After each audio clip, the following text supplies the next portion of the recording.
আমাদের প্রিয় নবী হযরত মুহাম্মদ সাল্লাল্লাহু আলাইহি ওয়াসাল্লামও ছিলেন তার সন্তান সন্ততি ও পরিবারের প্রতি অত্যন্ত স্নেহশীল। তিনি তার সন্তানদের অত্যন্ত ভালোবাসতেন। এ প্রসঙ্গে হযরত আনাস রাদিয়াল্লাহু তাআলা আনহু বলেন, আমি রাসূলুল্লাহ সাল্লাল্লাহু আলাইহি ওয়াসাল্লামের তুলনায় পরিবার পরিজনের প্রতি অধিক স্নেহ মমতা পোষণকারী আর কাউকে দেখিনি। হযরত রাসূল আকরাম সাল্লাল্লাহু আলাইহি ওয়াসাল্লাম 7 সন্তানের জনক ছিলেন। তার মধ্যে 3 ছেলে হলো কাশেম, ইব্রাহিম ও আব্দুল্লাহ, আর মেয়ে 4 জন হলো জয়নাব, রুকায়া, উম্মে কুলসুম ও ফাতেমা। ছেলেদের সবাই শৈশবে মারা যান।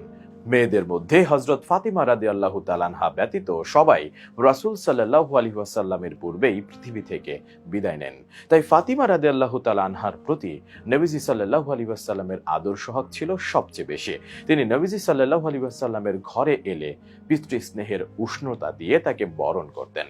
আয়েশা রাদিয়াল্লাহু তাআলা আনহা বর্ণনা করেন যে আল্লাহর রাসূল সাল্লাল্লাহু আলাইহি ওয়াসাল্লামের সাথে উঠা বসা, আচার অভ্যাস, চালচলন, আখলাক চরিত্রে ফাতিমার চেয়ে অধিক সাদৃশ্যপূর্ণ আর কাউকে আমি দেখিনি। ফাতিমা নবীজির কাছে এলে তিনি এগিয়ে গিয়ে তার হাত ধরতেন, তাকে চুমু দিতেন এবং নিজের আসনে বসাতেন। আর নবী করিম সাল্লাল্লাহু আলাইহি ওয়াসাল্লামও যখন ফাতিমার কাছে যেতেন, তিনিও উঠে এসে পিতাকে চুমু দিতেন এবং নিজের আসনে বসাতেন। নবী করিম সাল্লাল্লাহু আলাইহি ওয়াসাল্লাম কখনো কখনো কন্যাদের সাদর সম্ভাষণ জানাতেন। আয়েশা রাদিয়াল্লাহু তাআলা আনহা বলেন, একবার ফাতিমা হেঁটে আসছিল। তার হাঁটার ধরন ছিল রাসূল সাল্লাল্লাহু আলাইহি ওয়াসাল্লামের মতোই। তাকে আসতে দেখে নবীজি বলে উঠলেন, আমার কন্যাকে স্বাগতম। শত ব্যস্ততার মাঝেও রাসূল সাল্লাল্লাহু আলাইহি ওয়াসাল্লাম তার কন্যাদের আদর যত্ন করতেন এবং খোঁজ খবর রাখতেন। তাদেরকে কোলে তুলে আদর করতেন, চুমু খেতেন, এমনকি তাদের শরীরের ঘ্রাণ নিতেন। তিনি তার সন্তানদের সাথে কখনো কঠোরতা করেননি, কখনো প্রহার করেননি, কখনো গালমন্দ করেননি। সন্তান জন্মের সংবাদে রাসূল সাল্লাল্লাহু আলাইহি ওয়াসাল্লাম আনন্দিত হতেন।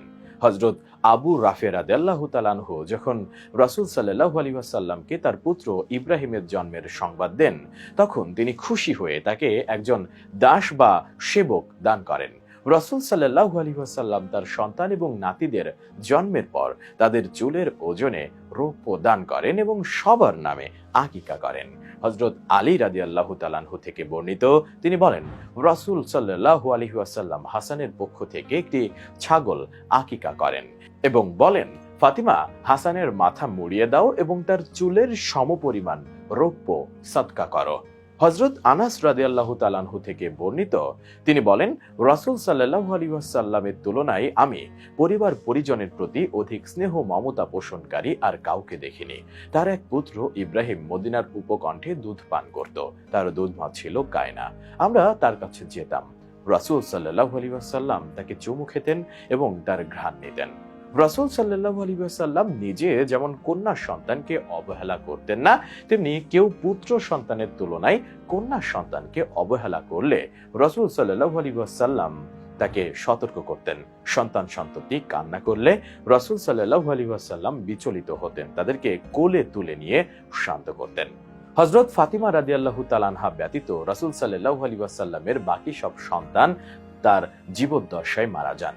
পিতা হিসেবে রাসূল সাল্লাল্লাহু আলাইহি ওয়াসাল্লামের জন্য এ ছিল সীমাহীন কষ্টকর এক অভিজ্ঞতা এবং ঈমানী পরীক্ষা। তিনি অত্যন্ত সফলতার সঙ্গে এই পরীক্ষায় উত্তীর্ণ হন। রাসূল সাল্লাল্লাহু আলাইহি ওয়াসাল্লাম তার সন্তানদের মৃত্যুতে কষ্ট পেয়েছেন এবং কেঁদেছেনও, কিন্তু তিনি এমন কোনো আচরণ করেননি যাতে আল্লাহর প্রতি অসন্তুষ্টি প্রকাশ পায়। তিনি তার সব কষ্টকে ধৈর্যের সঙ্গে সহ্য করেন। রাসূল সাল্লাল্লাহু আলাইহি ওয়াসাল্লাম নিজেই শুধু সন্তান সন্ততি ও পরিবার পরিজনকে ভালোবাসেননি, বরং তিনি প্রতিটি মানুষকে সন্তানের প্রতি স্নেহশীল হতে বলেছেন। তিনি বলেন, তোমরা শিশুদেরকে ভালোবাসো এবং তাদের প্রতি দয়া করো। তাদের সঙ্গে কোনো ওয়াদা করলে তা পূর্ণ করো, কেননা তারা তোমাদেরকে তাদের রিজিক সরবরাহকারী বলে জানে।